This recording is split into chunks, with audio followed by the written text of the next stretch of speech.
සදහැවත් පින්වතුනි, තුන් ලෝකාග්‍ර දසබලධාරී බුදුරජාණන් වහන්සේව ධරණෝපමෝ කියන උතුම් බුදුගුණ නාමයෙන් තථාගත ශ්‍රී සද්ධර්මයේ තුල හඳුන්වා දෙනවා. ඒකට හේතුව තමයි බුදුරජාණන් වහන්සේ මහ පොළොව වගේ පැතිරුණු විශාල වූ ගුණයකින් යුක්තයි. ඒ නිසා තමයි බුදුරජාණන් වහන්සේ ධරණෝපමෝ නමින් හඳුන්වන්නේ. මහ පොළොව කියලා කියන්නේ පිරිසිදු දේවල් අපිරිසිදු දේවල් කියන මේ දෙකම සමව දරා ගන්න තැනක්.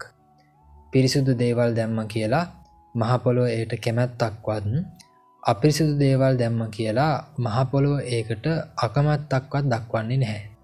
අන්න ඒ වගේම බුදුරජාණන් වහන්සේත් ලාභ අලාභ, යසායස, නිന്ദා ප්‍රශංසා, සැප දුක කියන මේ අටලෝ දහමින් සැලෙන්නේ නැතිව තාදී ගුණයෙන් යුක්තව තමයි මේ ලෝක ධාතුවේ වැඩ සිටියේ. අන්න ඒ වගේ මහ පොළොව වගේ සමාන වූ ගුණයක් ඇති නිසා බුදුරජාණන් වහන්සේ ධරණෝපමෝ නමින් හඳුන්වා දෙන්නට පුළුවන්.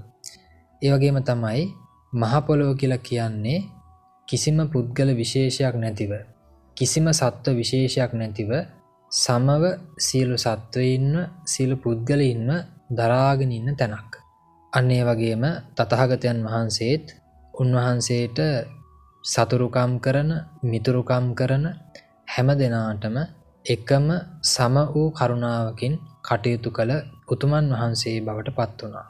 ඒ නිසා බුදුරජාණන් වහන්සේ ධරණෝපමෝ කියන උතුම් අන්වර්ථ නාමයෙන් හඳුන්වා දෙන්නට පුළුවන්.